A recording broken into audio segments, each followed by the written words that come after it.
Thank you. So I forgot to make a.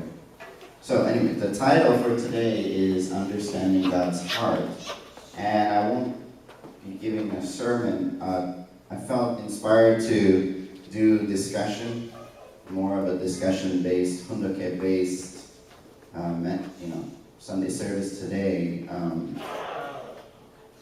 We have a emphasis right now.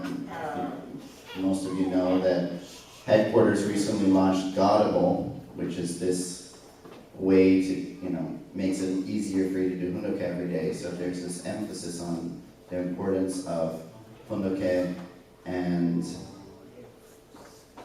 in line with that and wanting to do something different, we'll be doing that. So there's two hundoke readings and then two questions, and we'll read and then share based on the questions with the person sitting next to you. So make sure you have somebody that's sitting next to you. You can have groups of 3 if needed. Does everybody have a partner? Are you gonna? Maybe, but you guys 3 together? Yeah, sure. Okay, all right. Tracy, you can move there if you need to. All right. So first I want to read. Yeah, we just celebrated True Father's 7th anniversary of True Father's 7th anniversary of True Father's Ascension. Right. It's amazing thing to celebrate True Father's life. So I wanted to read True Mother's letter to True Father that was read. Was it yesterday? Day before yesterday? At the Ascension. Okay. So True Mother's letter to True Father. Oh.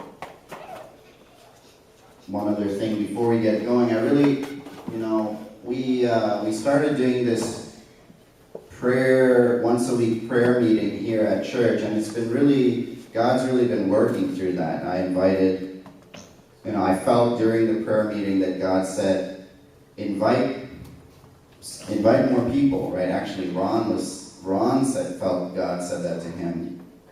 Wouldn't it be nice if more people were here to join us in praying together? And then I felt strongly, okay, let's invite people. So I was going to say in my mouth to everybody, okay, let's all invite one person. That's what I was thinking to say. And my mouth said, let's all invite 2 people. That was really weird. I've never thought something in my head to say and said something. I'm sure I've done that, but I've never seen that so clearly.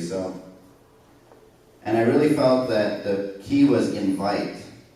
So the key wasn't have 2 people come, but make the invitation, right? And God will work through your invitation, through your action. And so I was starting to be conflicted. I'm okay, who am I going to invite? And then I invited, I just asked, thankfully we created a good spirit at the prayer. So I asked God, who am I going to invite? Okay, God, who do you think? And actually, very quickly, the 2 people came to my mind. And I was like, but they don't care about prayer. They're not interested. They're not spiritual, blah, blah, whatever. And then I remembered, no, Josh, don't forget what you just thought. It's not about what they're going to say. It's about the invitation. And God's working. God's going to work. So anyways, I remembered that one of those good friends of mine lives right here nearby. So I just drove over there. Her name's Emily. Maybe some of you remember her. And I just went to see her, and I invited her to the thing, and she's like, oh, that sounds great. Actually, I've been thinking about getting more spiritual recently and thinking more. She said, I just saw a psychic recently, and I feel like I want to be going more towards understanding the spiritual side of things. So I'll be happy to come. And so she said she's going to come in 8 days, the next meeting, not tomorrow. And yeah, and then the second person I invited was like, yeah, I'll come too. I'll come with Emily, because they're friends, so they're going to both come. Prem, some of you know Prem. So I've been really thinking that, actually a lot of things have happened from this prayer meeting. Also, I called Lucy Park joined the meeting via Zoom, and her friend that was in the house at the time joined the call, decided to just listen in and join the call.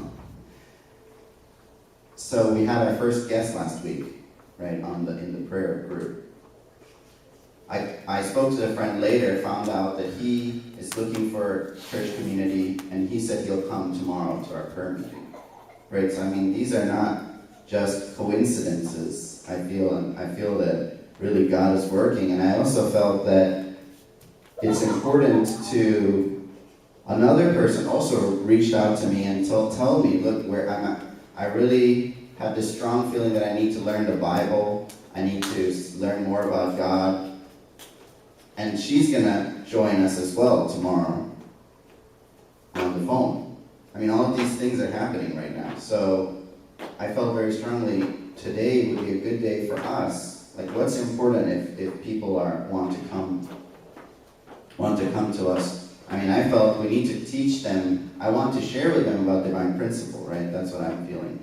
But what's the first thing before that, right? It's about our heart, right? That's the most important thing. How can we really share the heart of God? How can we have a deep heart ourselves? So, in thinking about this, about preparing our hearts, about sharing divine principle, somebody shared with me, actually, preparing your heart is the most important thing. Before you lecture, I'm sure, experienced lecturers here agree with me that the most important thing is how can you convey God's heart through, your lecture or whatever. So I thought, why don't we all take some time today on Sunday and reflect on the Hunduke is about, the second reading is specifically about deepening our heart and understanding God's heart, which in turn deepens our heart. So I really want to encourage you to, while we read and while we discuss, to have that mindset. Let's really be intentional and reflect on this Hunduke and prepare a spiritual environment so that guests will continue and will be coming, and more people will come and experience God's heart, feel God's love, feel true parents' love through us. So with that intention, let's do the Hunduke and discussion for today. All right. So, True Mother's letter to True Father.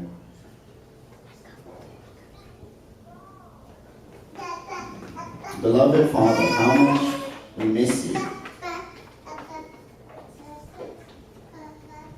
Father, you are always with us. It is already 7 years since your holy ascension to the heavenly realms. There is no place in heaven and on earth untouched by your sweat and tears. On this day, we particularly long for you, Father. Father, 1 year before your ascension, even though you were more than 90 years of age, you visited the United States 8 times. Refusing to care for your health, you invested yourself completely for the sake of the world and for humanity. The words you said, Mother, once we finish this task and there's little else to do, let us take a short break. These words never came true on earth in the end. Father, you work day and night, and since I lived my life in attendance to you, I did not sleep more than 3 hours a night throughout my life.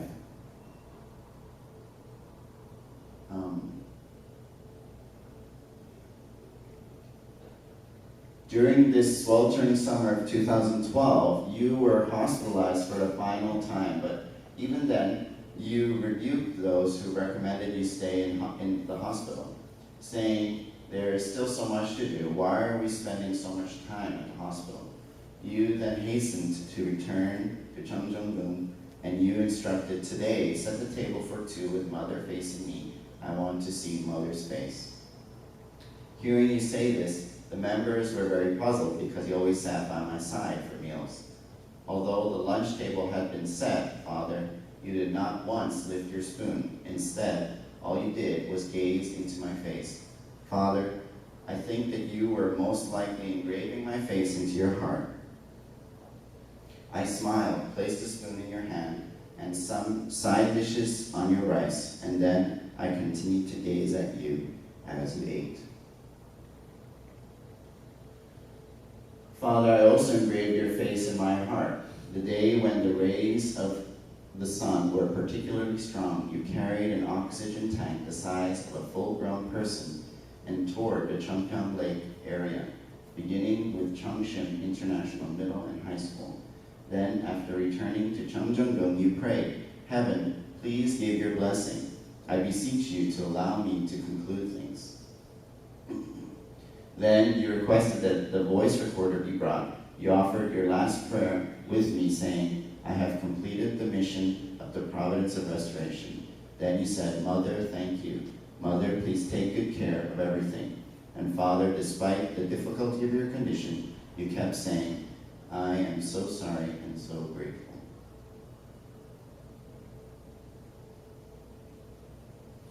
I held your hand more firmly, and looking at you gently with a soothing voice, I put you at ease not to worry about anything. Father, you then returned to Heavenly Parent's bosom, and you are now resting in Bonhyang Won at the foot of Mount Chonson.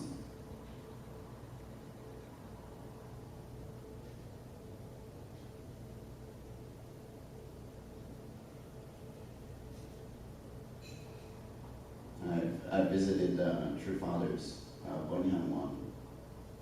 Very grateful to have it. It's a very, as you can imagine, it's extremely moving to be there, to be there with True Father's memorial ground.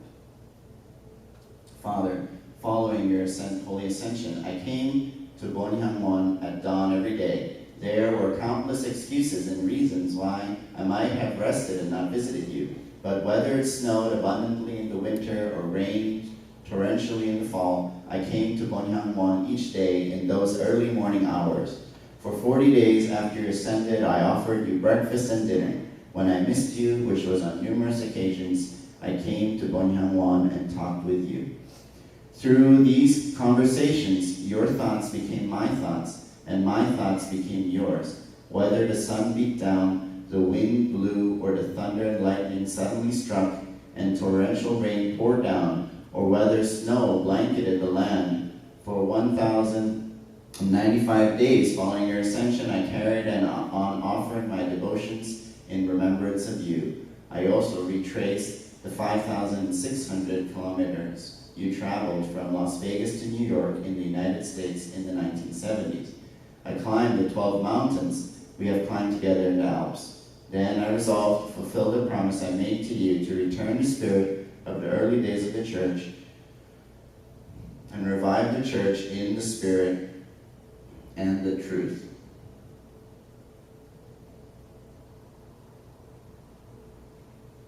Then on the third anniversary of your holy ascension, I beseeched you to freely ascend to the eternal Bonhyang Won, to attend and comfort Heavenly Parent, who had been lonely until then, and to be free from all burdens. Then for you, Father, and for Heavenly Parent, I resolved to succeed in the restoration of 7 nations by 2020. East to west, south to north, I ran with all my might, seeking to embrace the world without rest. My mouth was sore, my legs were swollen, I could barely stand, and yet I could not rest. This was because, however difficult realizing the will may be, I had to keep the promise I had made to you, and I would conclude everything within my lifetime. I lived each day reaffirming my resolve that I would fulfill this without fail, and to do so and that to do so I shall not change. Every time I desperately missed you, I looked to the moon for companionship and spoke with it, reminding myself of the promise I had made to you as I stood before your holy body. I will firmly establish Chanukot by the time I ascend. Living this way, 7 years have already passed since your holy ascension. Father, you know, don't you? Following your ascension, I felt lost forwards in the position, whether I was the only one remaining. My heart felt as if I were in a vast desert in the midst of a sandstorm, having to find a needle, yet unable to open my eyes in that kind of environment. Nonetheless, I found it. I had to find it. My resolve to absolutely restore 7 nations by 2020, my resolve to register all blessed families to Chonpo Won as heavenly travel messiahs. These are my gifts to you, Father. I pray that these gifts, your life of Hyojong for Heavenly Parent, can shine rays of hope throughout the world. Father, I love you. Father, I love you.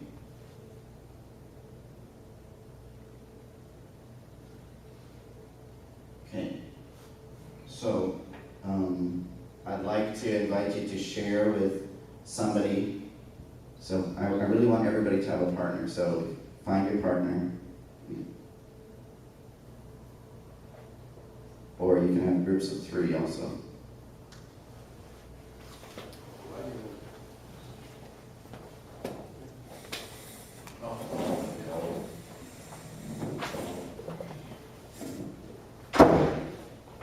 Great, thanks. Okay, so the first question is just what's your reflection on the message? You can just share what comes to your mind after reading this. So just make sure that both of you have a chance to speak about, maybe a few minutes. Go ahead. So far, Who needs more time? experience all that. Okay. All right. Thank you. The next question, really beautiful letter. Anybody want to share something from your sharing? Yeah. I just feel like, we really need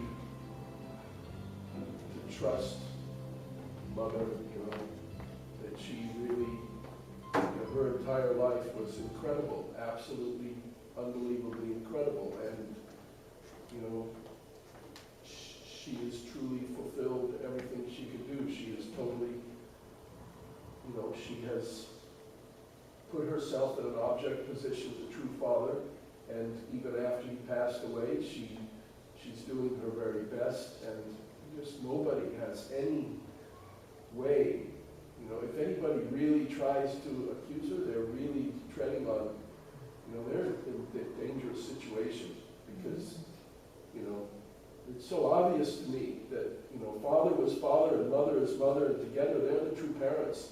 And I can't understand how, if you really open your mind and look at the big picture, how can anybody, accuse mother of anything other than being in this very, very difficult situation, how difficult her situation is. And so I just have greater respect and appreciation for her, and, because of the nature of my own marriage, my own relationship, I have to admit, I can't comprehend the heart relationship that she had with Father, and I'd be a fool to try to pretend that I could, that's my own limitation, that's my own immaturity, so, when I read and see things like this, then I just think, wow, we are so blessed. Not only did we know true Father, but we know true Mother. And, together we know the true parents, and that's that. Yeah. Okay, so this section here about, my resolve to register all blessed families in the Jumbo One, the Heavenly Father of the Sciences, and my gifts to you. This is really what hit me, because, many times when I read Mother's speech or even listen to that gullible that's coming out, I feel so judged. I just feel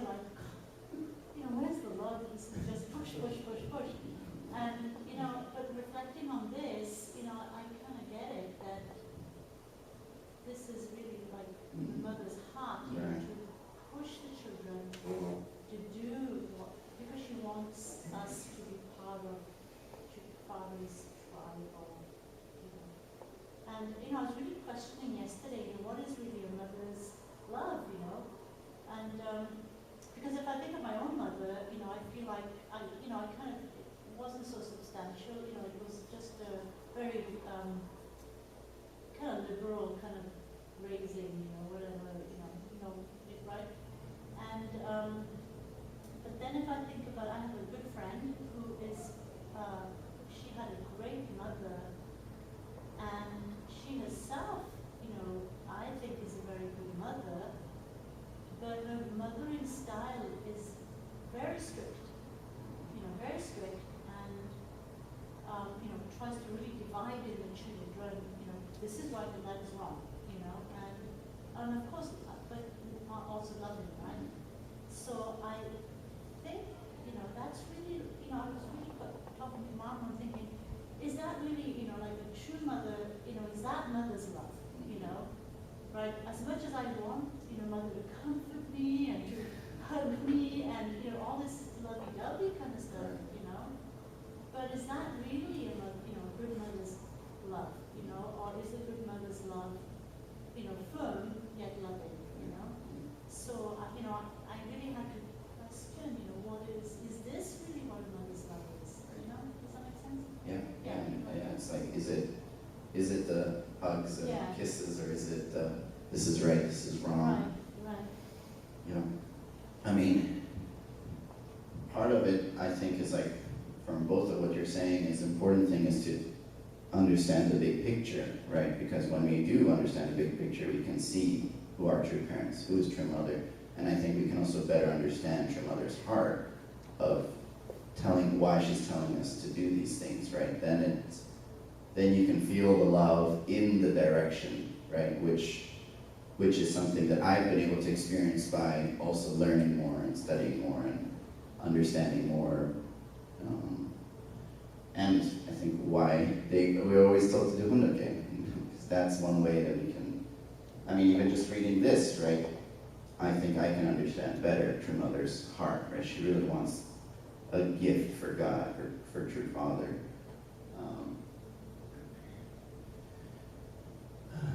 Great. Okay. Thank you, everybody. Appreciate it. Can we just give a clap? Thanks for John and Caroline for sharing with everybody. Okay. Next question. So, True Father somehow just completed. I wanted to take a moment. Hopefully, maybe this could be a fun question. What is your favorite memory of True Father? So just share with your partner, what's your favorite memory of True